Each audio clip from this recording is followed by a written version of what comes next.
हरिओम सभी मित्रों को, दर्शकों। आज हम आपको लेके आए हैं संत श्री आशाराम जी बापू आश्रम भगवती नगर में। और आइए मिलकर जानते हैं यहाँ के रहने वाले साधकों से कि यहाँ पे क्या क्या होता है।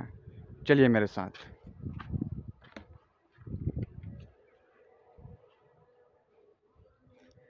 तो ये देखिए यहाँ पे भाई बैठे हैं। हरिओम। हरिओम प्रभु हरिओम। सबसे पहले तो प्रभु अपना नाम बताइए। मैं संजीव भाई ऋषि प्रसाद, जम्मू आश्रम से। जी। तो संजीव भाई जुड़ चुके हैं हमारे साथ यहाँ संत श्री आशाराम जी आश्रम भगवती नगर जम्मू से। इनसे मिलके जानते हैं कि क्या सच में जो मीडिया दिखाता है कि आश्रम में ये होता है, आश्रम में वो होता है। तो आज हम आपको प्रैक्टिकली लेके आए हैं कि आज आप सच देखेंगे कि आश्रम में आखिर होता क्या है। तो संजीव भाई, स्वागत है आपका हमारे चैनल यूथ रेवोल्यूशन भारत में। तो सबसे पहले प्रश्न मेरा आपसे ये है कि आश्रम में क्या होता है जो मीडिया में बताया जाता है। आज आप हमको बताएंगे कि आश्रम में सही में क्या होता है। सबसे पहले तो मैं गुलशन भाई को बधाई दूंगा कि उन्होंने इतना सुंदर यूट्यूब चैनल शुरू किया है, जो कि बापूजी के सच्चाई घर घर तक लोगों तक पहुंचा रहे हैं।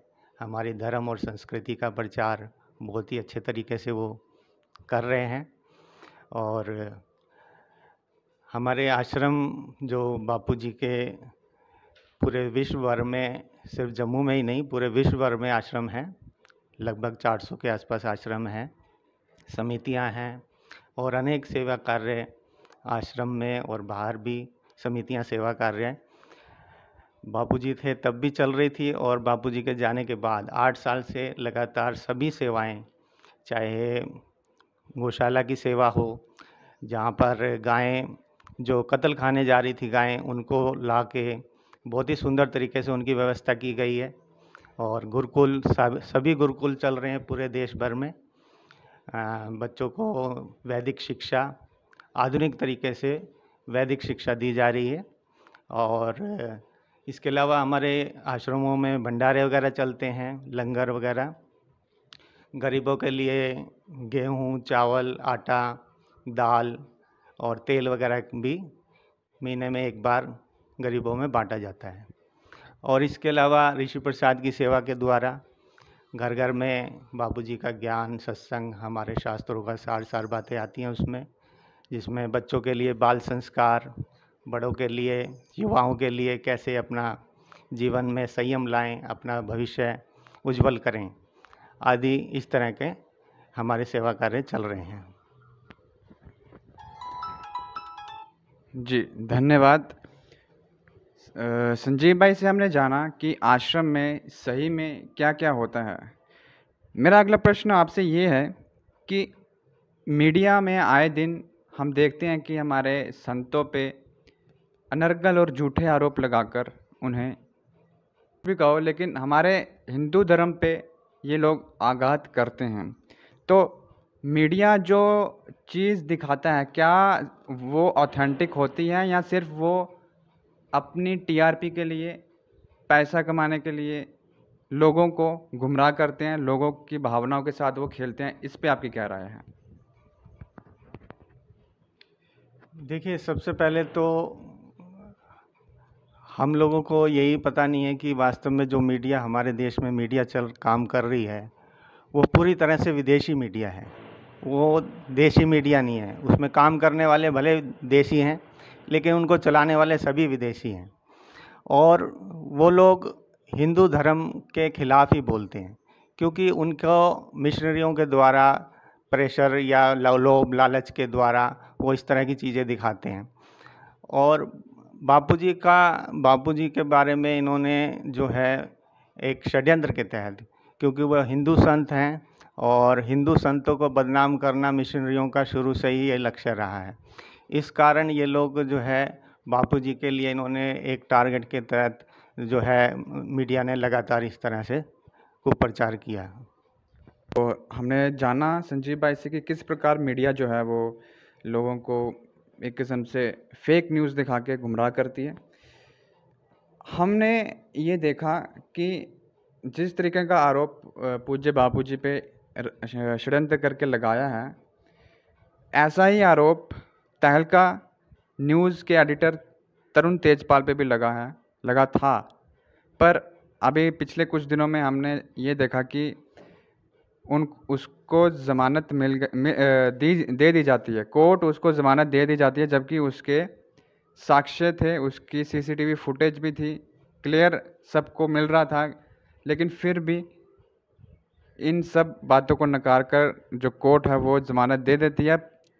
हालांकि उस आदमी के साथ कोई सपोर्ट नहीं थी, लेकिन पूज्य बापूजी के साथ आज भी करोड़ों महिलाएं, लाखों महिलाएं, करोड़ों महिलाएं जो हैं वो सड़कों पे उतर रही हैं, उनकी रिहाई की मांग कर रही हैं। इतनी सपोर्ट होते हुए भी सरकार इन सब बातों को नकार कर कहीं ना कहीं ये राजनीतिक षड्यंत्र के तहत उनको फंसाया गया है। इस बारे में आपका क्या कहना है?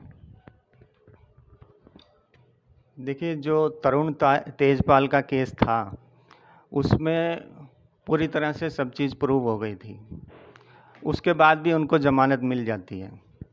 और बापूजी जो 85 वर्ष के संत हैं, लाखों उनके भक्त हैं, करोड़ों भक्त हैं, और देश भर में सेवा कार्य उन्होंने उनके चल रहे हैं, उनके भक्त चला रहे हैं। और बापूजी ने पिछले 50 साल में जितनी सनातन धर्म की सेवा की है उतनी किसी ने नहीं की सेवा। फिर भी देखो, यहाँ पे हम लोग बात करते हैं कि भाई न्याय सबके लिए समान है, तो न्याय कहाँ समान हुआ? एक राजनीतिक आदमी को जो है वहाँ पे बेल मिल जाती है, लेकिन बापूजी को बेल नहीं मिलती है। तो ये तो एकदम साफ दिखाई दे रहा है कि हमारे देश में न्याय व्यवस्था समान नहीं है। जी, बहुत बहुत धन्यवाद। तो जाते जाते 2 प्रश्नों का उत्तर मैं संजीव भाई से पूछना चाहूँगा। पहले प्रश्न का मेरा ये रहेगा कि समाज जो खबरों को देखता है और वही सच मानने लगता है, तो उस समाज के लिए आपका क्या मैसेज है कि कोई भी खबर देखने से पहले आप उस खबर की तह तक जाएं कि क्या वो जो खबर दिखा रहे हैं वो खबर सही दिखा रहे हैं या सिर्फ वो अपनी टीआरपी के लिए दिखा रहे हैं? तो समाज के लिए आपका क्या मैसेज रहेगा संजीव भाई? समाज के लिए मैं यही मैसेज दूंगा कि देखें, किसी भी चीज़ की सच्चाई तक जाना बहुत ज़रूरी है। मीडिया जो है वो कभी भी सच्चाई नहीं दिखाता है, और ख़ासकर एक हिंदू धर्म के खिलाफ एक बहुत ही बड़ा षड्यंत्र चल रहा है। हिंदू धर्म को तोड़ने की साजिश चल रही है। हिंदुओं को तोड़ा जा रहा है ताकि इस देश को तोड़ दिया जाए। और किसी भी देश को तोड़ने के लिए ज़रूरी है कि उस देश की संस्कृति के प्रति हीन भावना उन लोगों में पैदा कर दी जाए, धर्म के प्रति हीन भावना पैदा कर दी जाए। वो जो भाषा बोल रहे हैं उसको बोलते हुए लोगों को हीनता महसूस हो। तो इस तरह का माहौल बनाया जा रहा है ताकि लोग अपने धर्म को के प्रति उनकी श्रद्धा ख़त्म हो जाए, और श्रद्धा ख़त्म हुई तो फिर उनका मकसद पूरा हो जाता है। इसलिए हर चीज़ की सच्चाई में जाए।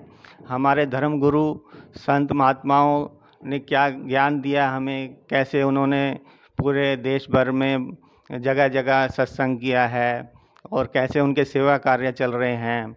उनका ज्ञान, सत्संग, उनकी मासिक पत्रिका जो आती है उनको अच्छी से पढ़ें, समझें, और उनके आश्रमों में जाकर उनकी सच्चाई को देखें, और तभी कोई अपना निर्णय करें। जी, बहुत बहुत धन्यवाद। जैसे संजीव भाई ने बताया कि खुद आश्रम में जाके एक बारी देख लें, क्योंकि खुद जब आदमी सच्चाई को देखता है तो उसको सही में पता लगता है कि आश्रम में क्या चल रहा है।